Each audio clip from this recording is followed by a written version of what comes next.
सभी को नमस्कार और स्वागत है आपका थॉट्स ऑन एजुकेशन के अनदर एपिसोड में। आज हमारे साथ है doctor Laxmikant Sharma, principal Dayanand College Ajmer. नमस्कार सर।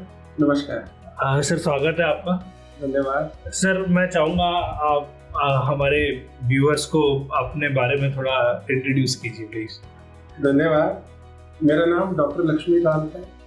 मैं दयानंद महाविद्यालय अजमेर में पिछले 5 वर्षों से प्राचार्य के पद पर कार्यरत हूँ और मैं बेसिकली पंजाब को बिलोंग करता हूँ। मेरा बर्थ प्लेस अमृतसर का है और मेरी शिक्षा दीक्षा शादी वादी रिश्तेदारियाँ सब अमृतसर में है, लेकिन जॉब अब मेरी जो फाइल एज प्रिंसिपल वो मैंने अजमेर से शुरू की और मेरा 27 साल का अध्यापन का वो है एक्सपीरियंस। और डीएवी कॉलेज अमृतसर से मैंने अपना करियर शुरू किया था एज ए टीचर और उसके बाद एनसीसी में और फिर एनएसएस में और कई तरह के और कार्य करते करते अब यहाँ तक पहुँचे। धन्यवाद। बहुत ही सर बढ़िया जर्नी रही आपकी। सर, मैं दयानंद कॉलेज के बारे में जानना चाहूँगा कि सर आपकी लीडरशिप स्टाइल क्या है। आप काफ़ी टाइम से एजुकेशन इंडस्ट्री में हैं, आप काफ़ी लोगों के साथ काम कर चुके हैं, तो वो एक्सपीरियंस को यूज़ करके जो आपने लीडरशिप स्टाइल अपनी बनाई है, हम उसके बारे में थोड़ा सा जानना चाहेंगे। देखिए, हर एक आदमी का काम करने का तरीका अलग होता है। मेरा तरीका ये है काम करने का कि मैं काम, चाहे वो मेरे एम्प्लॉयज़ हैं, चाहे वो मेरे स्टूडेंट्स हैं, चाहे वो मेरी मैनेजमेंट है, मैं सबके साथ घुल मिलकर सबकी राय लेकर सबको कॉन्फिडेंस में लेकर काम करता हूँ। जैसे कि कॉलेज में भी कई प्रोजेक्ट लेने होते हैं तो मैं अपने स्टाफ से चर्चा करता हूँ उसके बारे में, और नयापन कोई नवाचार लाना होता है तो मैनेजमेंट के साथ मैं चर्चा करता हूँ, उनका अप्रूवल लेता हूँ, उनसे डिस्कशन करता हूँ। और मेरा मत ये है कि अगर आप सच्चे दिल से किसी कार्य को करते हैं तो ईश्वर भी आपकी उतनी ही सहायता करते हैं। और मेरे केस में भी यही हुआ। हमने कई नए प्रोजेक्ट शुरू किए कॉलेज में और भगवान ने हमारा साथ दिया, टीम ने मेरा साथ दिया, मेरी मैनेजमेंट का आशीर्वाद रहा मेरे पर और हमने कॉलेज को एक नए आयाम तक पहुंचाया भी है और आगे भी लेके जाए। सर, ये खैर दयानंद कॉलेज को देखते हुए मैं मान सकता हूँ कि काफ़ी ग्रोथ करा है कॉलेज ने। सर, मैं जानना चाहूँगा सर, क्या हमने सुविधाएं हैं जो नई लाए हैं, क्या इंफ्रास्ट्रक्चरल चेंजेस हैं जो हमने इंट्रोड्यूस किए हैं? देखिए, वैसे तो जब मैं यहाँ आया था तो एक कॉलेज में जो कुछ होना चाहिए था वो कुछ था यहाँ, लेकिन कुछ नया लाने के लिए हमने कुछ प्रयास किया। तो सबसे पहले तो जो हमारे प्रधानमंत्री जी का एक संदेश है, नीट एंड क्लीन कैंपस, उसको मैंने सबसे पहले प्राथमिकता दी। मैंने अपने कॉलेज में सुबह 6 बजे से मैं कॉलेज में आ जाता था। जब मैं ज्वाइन किया तो सुबह 6 बजे से आकर मैं शाम के 7 बजे तक अपने ऑफिस में बैठता था, लेकिन मैं अपने ऑफिस में कम बैठता था, मैं ग्राउंड पे ज़्यादा रहता। और फिर कॉलेज को का कोना कोना जो है वो हमने साफ सफाई की है। और आज कोई भी गेस्ट आते हैं, कोई भी विद्यार्थी आते हैं, उनके पेरेंट्स आते हैं तो वो देखकर दंग रह जाते हैं कि इतना साफ सुथरा कॉलेज भी हो सकता है। एक तो सफाई हमारी प्राथमिकता है। उसके बाद क्योंकि कॉलेज पुराना था और कुछ बिल्डिंग हमारी हेरिटेज बिल्डिंग है, लेकिन ये कुछ रिपेयर्स मांग रही थी, तो फिर मैंने देखा, हमने जो लैब्स थी हमारी थोड़ी ओल्ड फैशन थी, तो मैंने आकर वो सारी रेनोवेट कराई हैं लैब्स। उसके बाद हमने कंप्यूटर लैब नई बनाई है हमने, और हमने एक वार्ता कक्ष नया बनाया, मिनी सेमिनार हॉल है। उसके बाद हमारे 13 के करीब लॉन्स हैं जो हमने नए सिरे से डेवलप किए, नई हेज लगाई, नया घास लगाया और बहुत कुछ ग्रीन करने के लिए हमने इस कैंपस को प्रयास किया और पूरी टीम ने मेरा बहुत साथ दिया। उसके अलावा मैं ये चाहता था कि कॉलेज में क्लास में बच्चे हैं तो हमने टीचर से बात की कुछ नयापन लाने के लिए, और उनको मैंने बताया कि आप अगर कुछ एक्स्ट्रा नहीं दोगे बच्चे को तो बच्चा आपकी क्लास में क्यों आए। तो नई जो टेक्निक्स है, टेक्नोलॉजीज हैं, चाहे पावर पॉइंट प्रेजेंटेशन है, चाहे यूज ऑफ कंप्यूटर है, हमने उसका इस्तेमाल किया अपने बच्चों को जोड़ने के लिए। और ख़ास तौर से पिछले 2-2.5 सालों से तो आपको मालूम है कि कोविड था, तो बच्चे कैंपस में आ नहीं रहे थे, तो सरकार की और यूनिवर्सिटी की गाइडलाइंस से भी आगे जाकर हमने ऑनलाइन क्लासेस का हमने प्रबंध किया। हमने पूरे कॉलेज में 17 वर्क स्टेशन बनाए। हर डिपार्टमेंट में हमने कंप्यूटर, इंटरनेट और माइक की फैसिलिटी या कैमरास की फैसिलिटी दी, और कुछ रिकॉर्डेड लेक्चर्स और कुछ लाइव लेक्चर हमने पिछले 1.5-2 साल में कोविड पीरियड में बच्चों को डिलीवर किया। तो उसी यही एक नया चार है। जैसे कहते हैं ना कि मुसीबत भी कुछ सिखा के जाती है, तो टेक्नोलॉजी का इस्तेमाल करना हमें कोविड ने सिखाया, वरना तो ट्रेडिशनल क्लासरूम टीचिंग ही चल रही। तो ये हमने कुछ नए प्रयास किए हैं बच्चों के लिए। खेल के मैदान भी हमने बहुत अच्छे दिए, अकेडमी चला रहे हैं, बहुत कुछ कर रहे हैं। सर बहुत ही अच्छा लगा जानकर, काफ़ी सारी नई टेक्नोलॉजीज़ को आपने इंट्रोड्यूस किया है, काफ़ी कुछ इम्प्रूवमेंट्स किए। सर मैं जानना चाहूँगा सर, हम कौन से कोर्सेज पढ़ा रहे हैं अभी, और आगे फ्यूचर में कोई नए कोर्सेज लाने का अपना कोई प्रोग्राम या प्लान? बेसिकली हम जो ट्रेडिशनल कोर्सेज है, साइंस, आर्ट्स, कॉमर्स, कंप्यूटर्स और फिजिकल एजुकेशन में बीपीएड, बीपीई और बीएससी एग्रीकल्चर ऑनर्स का 4 ईयर का, ये हम कोर्सेज करा रहे हैं। और सारे कोर्सेज बहुत अच्छे चल रहे हैं। जो हमारा फिजिकल एजुकेशन है वो शायद मल्टी फैकल्टी कॉलेजेस में नहीं होता जो हमारे कॉलेज में। उसके अलावा हमारे पास एग्रीकल्चर है जो आमतौर पर मल्टी फैकल्टी में नहीं होता, लेकिन सबसे पुराना एग्रीकल्चर का कॉलेज जो है वो हमारे दयानंद कॉलेज में सिंस 1958 राजस्थान में पहला ये कॉलेज था जहाँ पर, पहला या दूसरा होगा जहाँ पर एग्रीकल्चर की बीएससी शुरू हुई। और उसके अलावा हमारे पास ओल्डेस्ट डिपार्टमेंट है geography, oldest department in Rajasthan in drawing and painting. तो हमारा बहुत पुराना कॉलेज है और सभी हमारे कोर्सेज अच्छे चल रहे हैं। और आने वाले टाइम पर मैं चाहूँगा कि कुछ जॉब ओरिएंटेड कोर्सेज हम शुरू करें, क्योंकि नया कोर्स शुरू करने में दिक्कतें आती हैं। हमें यूनिवर्सिटी की अप्रूवल लेनी पड़ती है, हमें अपनी मैनेजमेंट से भी सैंक्शंस लेनी पड़ती हैं। लेकिन जो नई एजुकेशन पॉलिसी है उसमें आने वाले टाइम में आपको सेल्फ रिलायंट और सेल्फ सफिशिएंट होना पड़ेगा। और हम ऑटोनोमस की तरफ भी जा रहे हैं और अपनी डिग्री, अपना कोर्स डिजाइन करेंगे आने वाले टाइम में। तो ये हमारा प्लान है आने वाले टाइम।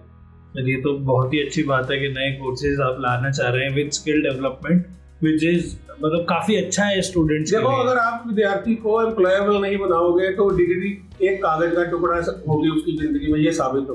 बिल्कुल। आप विद्यार्थी में वैल्यू एडिशन नहीं करेंगे तो डिग्रियां इंटरव्यू में क्या करेगा बच्चा, अगर उसको कुछ पता ही नहीं है प्रैक्टिकलिटी का। बिल्कुल। तो अप्लाइड जो हमारा मेथड है ना, कि आप सीख रहे हैं और उसको अप्लाई कहाँ करें, ये बहुत इंपॉर्टेंट बात है। और इसके लिए हमने 5 MOU साइन किए, मेमोरेंडम ऑफ अंडरस्टैंडिंग। एक हमारा MOU है NRCSS, national research centre for seed specialist. वो हमारे जो एग्रीकल्चर के बच्चे हैं वहाँ पर जाते हैं, सीखते हैं, अपने प्रोजेक्ट लेके जाते हैं, वहाँ पर अपने एक्सपेरिमेंट करते हैं। और उनके साइंटिस्ट जो है, सीनियर साइंटिस्ट, वो हमारे आकर एज गेस्ट फैकल्टी लेक्चर देते हैं, बच्चों को समझाते हैं। ये एक हमारा MOU है। एक हमारा अजमेर डेयरी, उसके साथ MOU, उसमें भी हमारे जो एग्रीकल्चर के बच्चे हैं या साइंसेस के बच्चे हैं वो भी जाकर सीखते हैं वहाँ पर। और तोशनी वाली इंडस्ट्रीज राजस्थान की बहुत बड़ी और बड़ी रिप्यूटेड इंडस्ट्री है, उनके साथ हमारा MOU है रजीत तोशनीवाल जी के साथ। और हमारे कॉमर्स के बच्चे और साइंस के बच्चे वहाँ जाकर ट्रेनिंग लेते हैं और फिर वहाँ पर जॉब भी उनको ऑफर होती है, जो एक्सेलेंट बच्चे होते हैं। एक हमारा MOU है जलंधर यूनिवर्सिटी के साथ। DAV यूनिवर्सिटी जलंधर में है, हमारी जो मैनेजमेंट है उन्हीं ने यूनिवर्सिटी बनाई है। सर बहुत ही अच्छा लगा आपके MOUs वगैरह सबके बारे में जानकर। सर आप क्या मुझे बताना चाहेंगे कि एक्स्ट्रा करिकुलर और को करिकुलर एक्टिविटीज के लिए, बिकॉज ऑलराउंड डेवलपमेंट के लिए ये भी बहुत जरूरी होते हैं, तो दयानंद कॉलेज क्या कर रहा है सर इस डायरेक्शन में? मुझे आपको बताकर बड़ी प्रसन्नता हो रही है कि दयानंद कॉलेज अजमेर जो है वो स्पोर्ट्स और को करिकुलर एक्टिविटीज में, मेरा कहना है कोई कॉलेज होगा राजस्थान का जो हमारे समकक्ष होगा। हमारा एक ऑडिटोरियम है महात्मा आनंद स्वामी स्पोर्ट्स कॉम्प्लेक्स के अंदर, हमारा इंडोर ऑडिटोरियम है और एक आउटडोर ऑडिटोरियम है, और हमने जिम्नेजियम भी अभी नया बनाया है। वहाँ पर 400 मीटर का ट्रैक है। पूरे अजमेर में क्या, राजस्थान में किसी कॉलेज के पास 400 मीटर का ट्रैक नहीं होता, वो हमारे पास है। फुल फ्लैज क्रिकेट ग्राउंड है हमारे पास। उसके अलावा हॉकी ग्राउंड है, फुटबॉल ग्राउंड है, और इंडोर के लिए बैडमिंटन, टेबल टेनिस, चेस, ये सारी फैसिलिटी हम दे रहे हैं। इसके अलावा हम क्रिकेट की एकेडमी चला रहे हैं, बच्चे सुबह से शाम 2 टाइम आकर सीखते हैं। क्रिकेट के अलावा हमारी जो बास्केटबॉल की एकेडमी चल रही है और बॉक्सिंग की एकेडमी चल रही है, और हमारी उसके साथ साथ खो खो की एकेडमी चल रही है। और हमने खो खो में तकरीबन 12 अंतरराष्ट्रीय जो खिलाड़ी हैं वो पैदा किए हैं कॉलेज में। हमारे कॉलेज के 12 विद्यार्थी इंटरनेशनल इवेंट में स्वर्ण पदक जीत चुके हैं। तो ये सारा एक तो स्पोर्ट्स, क्योंकि स्पोर्ट्स के बिना आपका जो जीवन है या जब आपकी पर्सनैलिटी है वो अधूरी रहती है।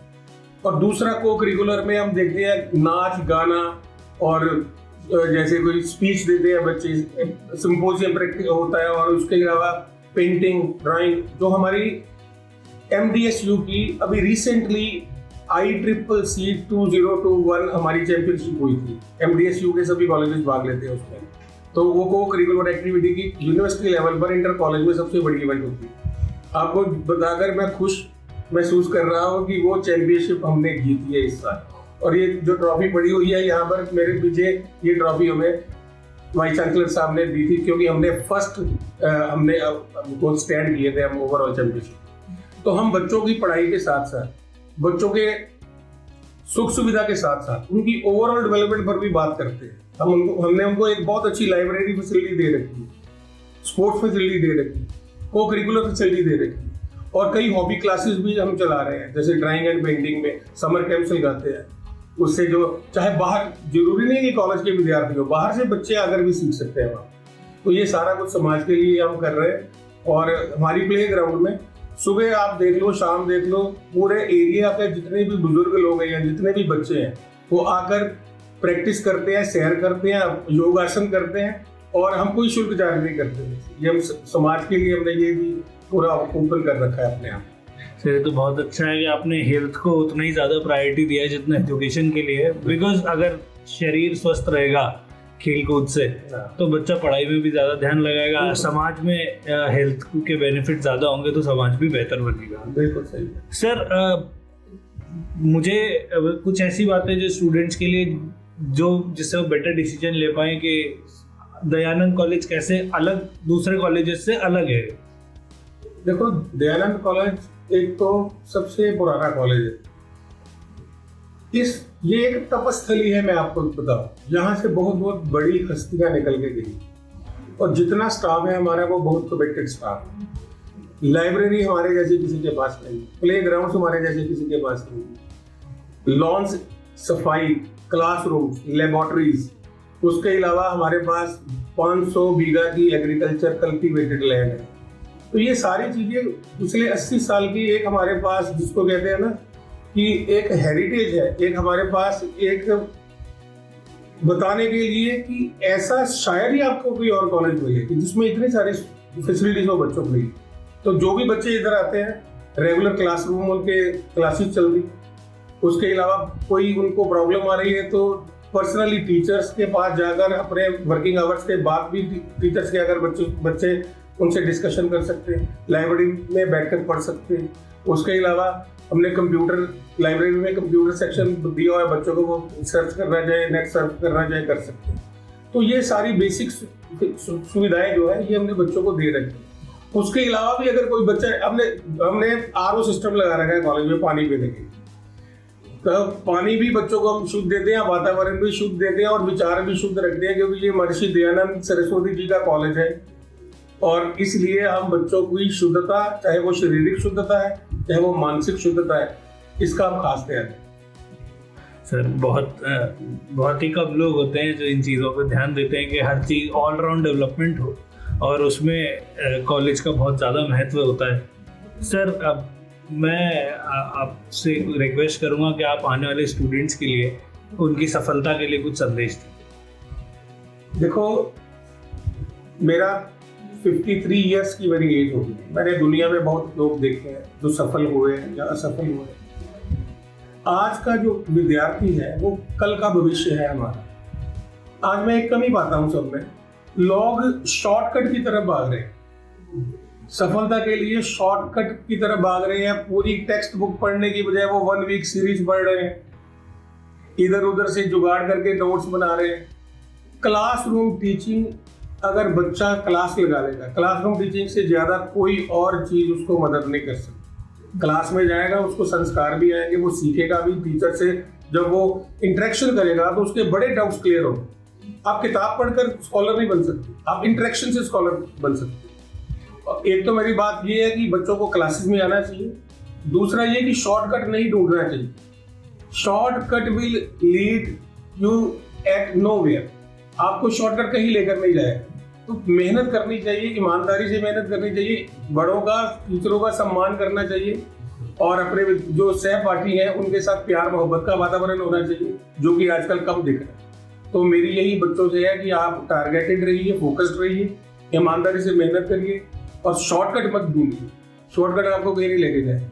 आप सीधा रास्ता तैयार करेंगे तो मंजिल अवश्य मिलेगी आपको। ये मेरा आपको वर्ड ऑफ एडवाइस भी है और ये मेरा आशीर्वाद भी है। Hard work never goes unrewarded. Sir I hope जो मेरे व्यूअर्स हैं, जो स्टूडेंट्स हैं, वो सुने और इन बातों पर अमल करें। Sir thank you very much आपके समय के लिए। नहीं, धन्यवाद। हमारा समय तो विद्यार्थियों के लिए ही है और आपका भी मैं धन्यवाद करता हूँ कि आपके माध्यम से हम और विद्यार्थियों तक और बच्चों तक पहुँच सके और उनको हमारे कॉलेज के बारे में पता चल सके और हमारे कॉलेज में वो आकर शिक्षा ग्रहण करें एज ए स्टूडेंट। मैं यही उनके उज्जवल भविष्य की कामना करता हूँ। Thank you very much. धन्यवाद। Thank you sir. Have a good day. Thank you.